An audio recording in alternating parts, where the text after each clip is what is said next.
Je m'appelle Gabriel Jarosson, j'ai 31 ans et j'ai investi plus de 23 millions de dollars dans les startups de la Silicon Valley. Je vais tout te partager de façon transparente dans cette vidéo et reste bien jusqu'à la fin parce que je vais te montrer comment toi aussi tu peux investir dans les startups de la Silicon Valley avec des petites sommes et avoir des rendements extraordinaires comme je le fais. Alors cette vidéo c'est disons la version 2, c'est la deuxième. J'ai fait une première vidéo où je te révélais les 6 premiers millions. C'est une vidéo assez longue, je vais la mettre tout de suite en lien qui va s'afficher ici ou là. Et dans cette vidéo je te révélais donc les premiers investissements que j'avais fait de 2018 à 2020. Donc je ne vais pas recommencer, ça ferait une vidéo vraiment beaucoup trop longue. Déjà on en a pour, je pense que ça va faire déjà ici une vidéo longue. Mais je vais commencer là où je m'étais arrêté. Donc je t'avais présenté tout ça jusqu'à Euler. Donc on s'en était arrêté ici la dernière fois. Et donc je vais maintenant te présenter tous les investissements qu'on a fait depuis et tous les montants. Donc tu vois qu'en 2018, on avait investi des petites sommes comme ça. 2019, on a fait tous ces investissements-là. Tu vois, c'était des 100 000, 150 000, 200 000. 2020, on était un peu plus sérieux, 350, 500, 600, etc. Et on s'était arrêté à Euler avec 495 000 dollars. Alors depuis, il s'est passé beaucoup de choses et beaucoup d'investissements. Donc je vais te montrer ce graphique. Donc 2018, on avait investi, je sais même plus, mais c'était ridicule. 2019, en tout, 1 million de dollars. 2020, 6 millions. Tu vois, on est entre 5 et 7,5, on est ici à 6 millions. Et 2021, donc tout ce que je vais te présenter sur la fin de 2020 et 2021, un peu plus de 12 millions de dollars. Et donc, tout ça mis bout à bout, ça fait un total de 23 162 000 dollars. Donc, je vais te montrer tout ça et donc on reprend là où on s'était arrêté. On s'était arrêté à Euler, si j'arrive à les retrouver, voilà, ici. Et fin 2020, ça c'était, tu vois, la vidéo je l'ai faite je crois en novembre et on en était là. En décembre, on a investi dans Login ID, 339 000 dollars. Alors, on n'a pas pu investir plus en fait, on aurait voulu investir plus mais on n'a pas pu. Et donc Login ID c'est assez extraordinaire ce qu'ils font, c'est une startup qui permet de valider les paiements par la biométrie. Donc valider tes paiements, tes cartes bleues, etc. Par ton empreinte digitale, par ta reconnaissance faciale avec Face ID, etc., etc. C'est une startup qui cartonne, ils travaillent avec Visa qui a investi dans leur startup, ce qui est évidemment assez extraordinaire et ils sont vraiment les seuls à avoir cette technologie qui va permettre d'utiliser donc un espèce de Face ID ou d'empreinte digitale mais sur tous les sites internet pour payer systématiquement un petit peu finalement comme le fait Apple Pay si tu utilises un iPhone mais sur tout le web avec donc un code informatique que tu intègres sur ton site internet. Ça c'est donc Simon le fondateur, c'est vraiment une super boîte dans laquelle je suis très fier d'avoir investi, ça date de fin 2020. On enchaîne sur début 2021 et on a commencé par investir dans Pocket. Pocket c'est assez intéressant, on est encore dans la fintech. C'est un outil qui permet aux marchands d'accepter tous les moyens de paiement, y compris les wallets un peu farfelus, par exemple l'équivalent du WeChat mais philippin. Ou l'équivalent du WeChat indonésien qui permet donc tu sais le mobile money, les wallets sur ton téléphone, d'accepter tout ça en magasin et sur internet. Donc si tu es un vendeur et que tu es à New York, tu as envie que n'importe qui dans ton magasin, même s'il est asiatique, qui vient d'Indonésie, des Philippines ou qu'il est même chinois, bien sûr il y a beaucoup de chinois touristes dans le monde entier qui puissent accepter les paiements avec WeChat, avec Alipay, avec tout ça. Et encore une fois, sur les points de vente physiques, s'il vient acheter je sais pas quoi un cupcake ou s'il commande, tu sais que maintenant tout le monde commande avec la livraison à domicile, etc. Donc tu vois que ça accepte tout, comme par exemple Kakao Pay, qui est vraiment voilà un truc, je sais plus d'où ça vient Kakao Pay, mais ça vient de ce que je t'ai dit, du style Indonésie ou je ne sais plus, Corée du Sud, autant pour moi, mais bon, voilà. Donc il y a la Corée du Sud, il y a l'Indonésie, il y a les Philippines, il y a tout ça, ils ont un peu tous leurs différents wallets. Donc ça c'est Pocket. Ensuite on a Kodo, Kodo c'est une boîte du Y Combinator, c'est une boîte indienne. Donc les deux dernières là, elles n'étaient pas du Y Combinator, Login ID et Pocket, mais Kodo c'est une boîte du Y Combinator indienne qui est l'équivalent de Brex pour l'Inde. Donc c'est des cartes de crédit pour les entreprises, pour les professionnels et notamment pour tous les salariés. Si tu gères une boîte et que tu as 20 salariés, tu veux que chacun ait sa carte, des cartes physiques, des cartes digitales avec chacun des autorisations différentes, des limites de dépenses différentes. Tu veux un dashboard où tu peux gérer tout ça et tu peux suivre tes dépenses. Si tu as un salarié qui s'en va, tu veux pouvoir lui bloquer sa carte à distance pour pas qu'il dépense alors qu'il est plus membre de l'entreprise, etc., etc. Donc finalement assez simple comme concept à comprendre, mais pour l'Inde, boîte du Y Combinator qui a une très très forte croissance et dans laquelle on est très très heureux d'avoir investi presque 700 000 $, 696 000 $. On enchaîne avec une autre boîte du Y Combinator. Donc ça, c'est le cru 2021 où on a fait plus de 12 millions. Oui, c'est ça, plus de 12 millions, tu vois, qui va de là à là, donc un gros cru. Et puis je te parlerai même de quelques investissements 2022. Donc on enchaîne avec Legend Farm. Legend Farm, c'est assez génial. 643 000 $ on a investi et c'est un site internet, un outil qui te permet de jouer à des jeux vidéo avec dans ton équipe un pro, donc quelqu'un qui est dans le top 1% des joueurs au monde, qui va venir dans ton équipe avec toi jouer à Call of Duty Warzone, à Apex Legends ou à bientôt les play to earn type Axie Infinity, d'accord. Eh bien, il va venir jouer dans ton équipe pour, il est trop fort, il va tuer tout le monde, il va t'aider, il va te donner des conseils. Voilà, là on peut se cacher ici, là on peut, je sais pas quoi, surprendre les ennemis à cet endroit-là, etc., etc. Il va venir jouer dans ton équipe et donc ça c'est vraiment assez sympa. Désolé, il y a une perceuse, je sais pas si tu l'entends, mais c'est pas grave, on continue. Et c'est une boîte qui explose, c'est vraiment une boîte qui se développe très très très très fort. Ils ont même lancé leur propre collection de NFT et donc vraiment une boîte qui grossit très très très très fort, dans laquelle on est très fier d'avoir investi. Ensuite, on a investi dans Crédit, 520 000 $. Crédit, c'est un site qui te permet de trouver facilement ton emprunt immobilier au Mexique. Le marché de l'immobilier en Amérique latine et au Mexique, il explose. Mais les banques traditionnelles, elles sont encore à l'ancienne pour obtenir ton crédit immobilier. Il faut déposer un dossier, attendre des mois et c'est mal fait, lent, pas du tout digitalisé, etc. Ici, tu vas déposer ton dossier en ligne et en seulement quelques jours, ils vont pouvoir te répondre et te dire tu as obtenu ton prêt dans telle et telle banque. Ils vont même te comparer 5, 6, 7, 8 banques différentes pour te dire va dans cette banque-là, c'est là où tu auras le meilleur crédit, le meilleur taux, etc., etc. Boîte du Y Combinator au Mexique qui cartonne. Ensuite, on a investi dans Giga, encore une boîte du Y Combinator. Donc, on a investi, tout ça, c'est le début 2021. Là, on a commencé en janvier, ça c'était février, ça c'était mars, et là c'était avril, et Giga c'était mai, grosso modo, à peu près une par mois. Donc, Giga, c'est assez génial. C'est de l'impression 3D de pièces d'échantillons pour faire ton manufacturing. Si tu fais la grosse production, tu peux travailler avec des usines, mais si tu veux juste faire un test sur un produit, quand tu t'appelles Airbus, quand tu t'appelles Renault, quand tu t'appelles Thales, quand tu t'appelles peu importe, ça marche dans le médical quand tu crées des produits médicaux, ça marche aussi avec l'armée. Quand tu veux faire un prototype, tu as besoin parfois d'imprimer en 3D quelques pièces. Pas beaucoup, juste une, mais c'est une pièce très précise comme ça, tu vois. Giga, tu vas pouvoir directement sur leur site télécharger ton patron. Il va directement te mettre en relation avec plusieurs usines, te comparer les prix, te comparer les temps de livraison. Si j'arrive à zoomer, non, ça marche pas. Bon, ok, tant pis. Mais ici, voilà, c'est leur plateforme. On te dit, tu vois, là, ça te coûte 9 000 $, là, 8 500, là, 12 000. Mais là, tu en as pour 10 jours, là, tu en as pour, etc., etc. Là, c'est fait aux États-Unis, là, c'est fait en Chine, là, c'est fait en Espagne. Tu peux comparer tout ça, commander directement. Donc, tu as le prix en direct, en temps réel, ce qui est extrêmement rare. Enfin, c'est une innovation. Et tu peux directement commander sans avoir besoin de chercher les usines, etc., pour des pièces à l'unité. Donc assez chouette, assez intéressant. Ensuite, on a réinvesti presque 1 182 000 $ dans Oxygène, qui est notre plus grand succès, qui est la néobanque pour les freelances et tout ce qu'on appelle la creator economy aux États-Unis. Donc une banque en ligne pour les professionnels qui cartonne, qui a plus de 600 000 clients qui est complètement extraordinaire et qui va à une vitesse folle et voilà qui va. Enfin, pour te donner une idée, aujourd'hui 2 000 € investis dans cette startup pour les membres de Léonis Investissement, ça équivaut à 50 000 €. Ça vaut 50 000 € en gain potentiel avec 2 000 € investis en seulement 2 ans. Donc c'est vraiment une trajectoire météorique et assez extraordinaire et c'est aujourd'hui notre plus belle startup. C'est vraiment très très sympa. Alors j'en profite pour te donner des nouvelles avant de passer au suivant d'API. J'en profite pour te donner des nouvelles de une boîte dont je t'ai parlé dans la précédente vidéo qui est ici, qui s'appelle Bikai. Bikai, c'est donc le Shopify pour l'Inde. Eux, ils ont donc Sequoia qui a investi chez eux.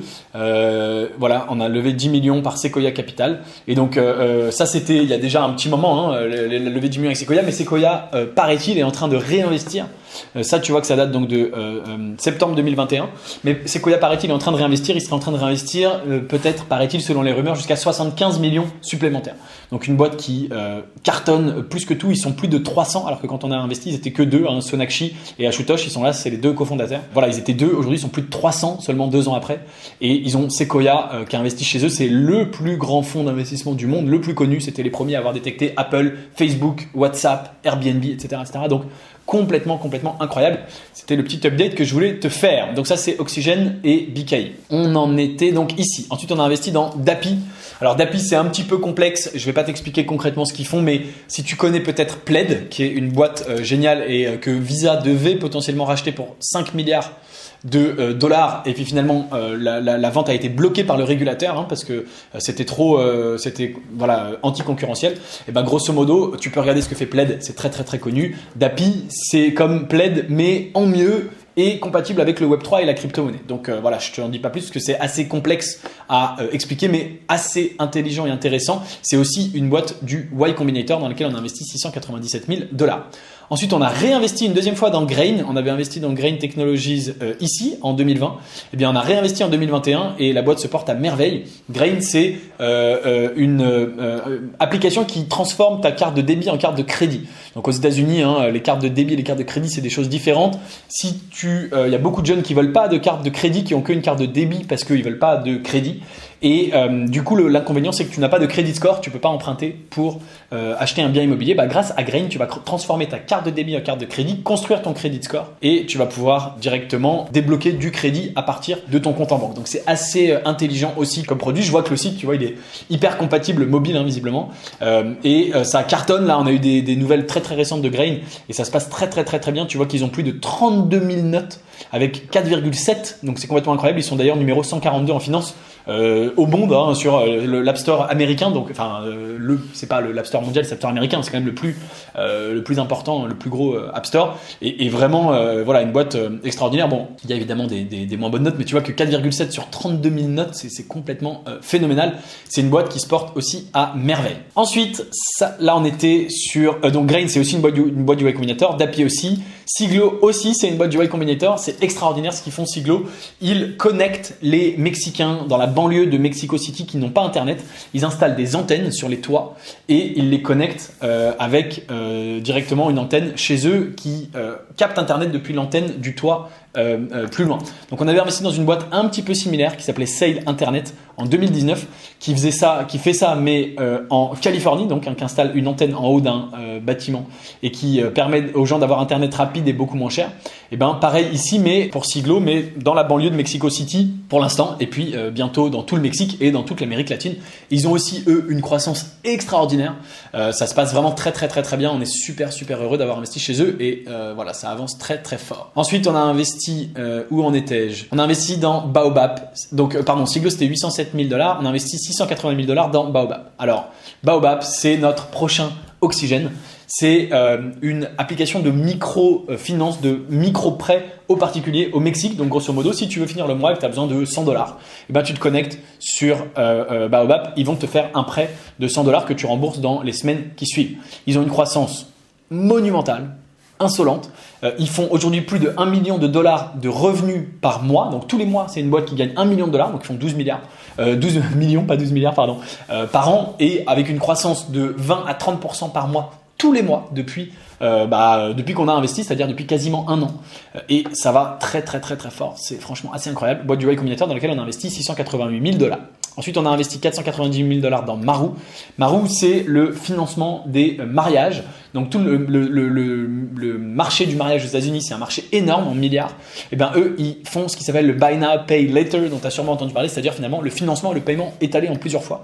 Pour les grosses sommes, quand tu te maries, tu dois réserver un lieu de réception, ça peut coûter plusieurs milliers, souvent plusieurs dizaines de milliers de dollars, surtout aux États-Unis où on est beaucoup dans la culture du show-off, dans la culture de faire la fête et d'en mettre plein les yeux. Donc ça coûte très cher. Eh bien, tu peux étaler les paiements grâce à Maru, boîte aussi qui se développe super bien en ce moment. C'est aussi une boîte du Y Combinator. Ensuite, on a investi 667 000 $ dans DeFi, encore une boîte du Y Combinator. C'est une boîte qui crée un club crypto en Inde. C'est une sorte de néobanque tournée sur la crypto, une application mobile. Ils ont une communauté énorme derrière eux, plusieurs centaines de milliers d'Indiens qui les suivent pour acheter des cryptos ensemble, etc., etc. Donc vraiment une super boîte avec un très fort potentiel, boîte du Y Combinator. On a investi dans Odwen, encore en Inde, 694 000 $. Odwen, c'est le Airbnb des entrepôts. Les gens qui font du e-commerce en Inde, ils ont besoin d'un entrepôt pour stocker leurs marchandises. Ils savent pas comment trouver d'entrepôt. Ils sont pas modernisés. Ils n'ont pas de caméras de surveillance. Ils n'ont pas d'hygiène. Il y a parfois des rats, des cafards, etc. Odwen, ça va référencer tous les entrepôts qui sont modernes. Ça va les moderniser et permettre à n'importe qui d'utiliser tu vois, j'ai mon compte qui est créé. De trouver des entrepôts pour tout simplement stocker ses marchandises partout dans le pays. L'Inde, c'est un grand pays avec un e-commerce qui se développe très vite. Très belle boîte aussi, très intéressante. On a réinvesti 1,8 million dans Oxygène fin 2021 parce que pourquoi se priver? C'est encore une fois une boîte extraordinaire et on a réinvesti 872 000 $ dans Login ID. On a également investi 800 000 $ dans Pideaki. Pideaki, c'est aussi une boîte du Y Combinator, évidemment, qui digitalise les marchands physiques, les petits, ce qu'on appelle les corner shops. Donc les petits marchands, les petits magasins en Amérique latine et en commençant par le Mexique, en leur fournissant tout simplement une tablette avec une caisse enregistreuse et une façon pour eux d'accepter les paiements par carte bleue, d'accepter les paiements mobiles, donc pour tout simplement les digitaliser et aussi une boîte avec une belle croissance du Y Combinator. Voilà pour 2021. Tu vois que c'était un sacré morceau, ça représente 12 millions de $ investis dans beaucoup de boîtes du Y Combinator et beaucoup de boîtes qui se portent à merveille. Début 2022, on a déjà investi 3 millions de dollars, un peu plus de 3 millions, dans ces 5 boîtes. Donc je vais terminer par ça. Instakin, c'est une boîte du Y Combinator, comme tu pouvais t'en douter, qui grosso modo s'occupe des émigrés, dans un premier temps pakistanais, bangladeshis, bientôt indiens, qui sont à l'étranger, pour qu'ils puissent facilement renvoyer de l'argent chez eux dans leur pays, mais surtout à distance gérer leurs affaires au pays et s'occuper de leur famille qui est restée sur place, leur faire livrer des choses, même s'ils sont loin, même s'ils sont à distance. C'est un gros marché, il y a beaucoup d'immigrés du Pakistan, du Bangladesh et d'Inde partout dans le monde, et notamment aux États-Unis, en Amérique du Nord, au Canada, mais aussi en Europe. Donc une boîte assez intéressante avec une très forte croissance. On a ensuite investi dans Imalipay, donc en Afrique, notre premier investissement sur le continent africain, et notamment au Kenya, mais aussi voilà, au Nigeria et dans d'autres pays, qui permet aux gig workers, donc tous les gens qui sont livreurs, qui sont chauffeurs Uber, tout ce qu'on appelle la gig economy, d'avoir une banque en ligne et de leur avancer des frais. Ils ont remarqué que si, par exemple, ils payaient l'essence à un livreur le matin, dans la journée, le livreur, il pouvait faire ses livraisons et le soir, il pouvait rembourser. Et donc, s'ils avancent 15 $ à un livreur, dans la journée, il a pu gagner grâce à ces 15 $ plus de 80 $. Et donc, il peut bien sûr très facilement rembourser les frais qui ont été avancés. Donc, on a investi 819 000 $. Ensuite, on a investi dans Pide Directo, à ne pas confondre avec Pideaki. Pide Directo, c'est aussi une boîte du Y Combinator, aussi au Mexique, qui s'adresse aux restaurants et qui vient finalement concurrencer Uber Eats. Ça permet aux restaurants de vendre directement en ligne sur leur propre site sans passer par Uber Eats. Croissance de dingue. Là, il n'y a pas les chiffres sur leur site, mais je peux te dire que la croissance est complètement folle. Et super boîte du Y Combinator. On a réinvesti dans Legion Farm 900 000 $, dont je t'ai parlé tout à l'heure. Et enfin, on a investi 500 000 $, dans Savin. C'est du Care Now, Pay Later, donc de l'avance de frais encore et toujours, mais en Inde, chez les médecins. Si tu arrives chez le dentiste, tu as mal aux dents, on te dit on doit te faire une opération, te changer la dent, je sais pas quoi. On te dit ça coûte 400 €, mais tu es en Inde, tu n'as pas d'argent, Savin va t'avancer l'argent. Donc super boîte avec un vrai besoin. Ils ont énormément déjà de plusieurs centaines rien qu'à Delhi de praticiens finalement qui travaillent avec eux, donc de centres dentaires et d'autres types, tu vois, dentaires, vétérinaires, optiques, dermatologie. À terme, même pourquoi pas ta gym, tes thérapies physiques, etc., etc. Ils en ont déjà qui travaillent avec eux, et donc une fois qu'ils sont intégrés, ils n'ont rien à faire. Ils attendent que les clients viennent. En 60 secondes, on leur dit si oui ou non ils ont accès à un crédit, et tu rembourses quand tu veux. Donc très belle boîte dans laquelle on vient d'investir juste au moment où je fais cette vidéo. Voilà, ça fait plus de 23 millions de dollars. Donc très intéressant. Ce qui est intéressant aussi, ce que j'ai pas dit, c'est que ces 23 millions de dollars, aujourd'hui, ils valent environ 57 millions de dollars, d'accord? C'est-à-dire qu'il y a 57 moins 23, si je dis pas de bêtises, 24 millions de dollars de plus-value potentielle sur toutes ces boîtes qui valent beaucoup plus que lorsqu'on a investi dedans, et que donc il y a cette plus-value potentielle, encore une fois, quand les boîtes se feront racheter ou quand elles rentreront en bourse, à distribuer à tous les investisseurs. Alors ces investissements, tu l'as compris, parce que j'ai dit je les ai pas fait tout seul, je les ai fait avec les membres du club privé Léonis Investissement. Tu te dis peut-être, c'est bien beau, Gabriel, toutes ces boîtes, ça a l'air intéressant, mais moi, comment je fais pour y investir? Et j'ai pas du tout 600 000 $. Je te rassure, moi non plus, j'ai pas 600 000 $ à chaque fois à mettre dans ces boîtes. Et donc, on investit tous ensemble au sein du club privé Léonis Investissement que j'ai créé il y a presque 5 ans maintenant, 4 ans, 3 quarts. Ce club, ça va te permettre de te positionner sur ces investissements dans lesquels moi, j'investis aussi mon argent perso à partir de seulement 2500 € d'investissement. Donc, c'est, tu vois, des boîtes extraordinaires un peu partout dans le monde, surtout aux États-Unis, dans la Silicon Valley et un petit peu en Inde et au Mexique. Je te précise que toutes les boîtes indiennes et mexicaines, elles ont leur siège à San Francisco dans la Silicon Valley. Donc, ça reste des boîtes de la Silicon Valley qui appliquent les méthodes de la Silicon Valley pour attaquer des marchés différents. Et bien, à partir de seulement 2500 €, tu vas pouvoir investir. C'est comme ça qu'on atteint ces montants-là. C'est des centaines et des centaines de personnes qui sont membres du club qui, chacun, mettent leur argent, 2500 € minimum. Ça peut être plus, ça peut être 5000, 10 000, mais 2500 € minimum dans ces projets que je propose. C'est des projets soigneusement sélectionnés dans lesquels j'investis mon argent perso, comme je te le disais, et qui correspondent à mes critères d'investissement extrêmement précis. Et évidemment, mes critères d'investissement, ils sont en description de la vidéo YouTube. Tu peux les retrouver, les télécharger. Ils sont aussi dans mon livre préfacé par Xavier Niel, etc., etc. Donc, si tu veux, toi aussi, accéder à ces investissements à très fort potentiel et nous rejoindre pour investir dans ces startups et participer aux prochains millions, le but, mon but ultime, c'est qu'on investisse ensemble 100 millions. Donc, tu vois, là, on est à 23. Ça va arriver, les 100 millions dans les années qui viennent. C'est pas demain, ni en 2022, mais 2023, 4, 5, etc. On arrivera aux 100 millions. Si tu veux y participer et investir dans ces super boîtes qui ont des très fortes croissance, eh bien, tu peux nous rejoindre. Le lien est juste en dessous dans la description. Alors, je voudrais terminer en te montrant ceci. C'est donc, je les ai pas mis ici, je les mettrai peut-être dans la prochaine vidéo. Ici, le multiple, mais c'est les multiples potentiels. Quand je te dis que ces boîtes, ces 23 millions valent 57 millions, c'est parce qu'en fait, on a des multiples. Donc, tu vois qu'on a des multiples à x1, mais on a des multiples ici à x2. Donc là, si tu avais investi 2500 €, ça vaut 5000. Ici, x4, si tu as investi 2500 €, ça vaut 10 000. Ici, on a un multiple de x20 avec Oxygène. Donc, si tu avais investi 2500 €, eh ben, ça vaut 50 000 €. Donc, tu vois qu'on a plein de multiples comme ça, x4, x6 ici, donc 2500 € x6. 2 x 6, 12, 15 000 €, etc. Donc, voilà, pour Léonis Investissement, si ça t'intéresse, eh bien, de rejoindre le club privé, le lien pour rejoindre le club, il est dans la description de la vidéo juste en dessous, leonisinvestissement.com. Merci de m'avoir regardé jusqu'au bout. Si tu n'es pas encore abonné à la chaîne YouTube Léonis, évidemment, abonne-toi pour ne rater aucune prochaine vidéo. Et si cette vidéo-là t'a plu, aime-la, partage-la. Moi, je te dis à très bientôt pour une prochaine vidéo. Ciao, ciao.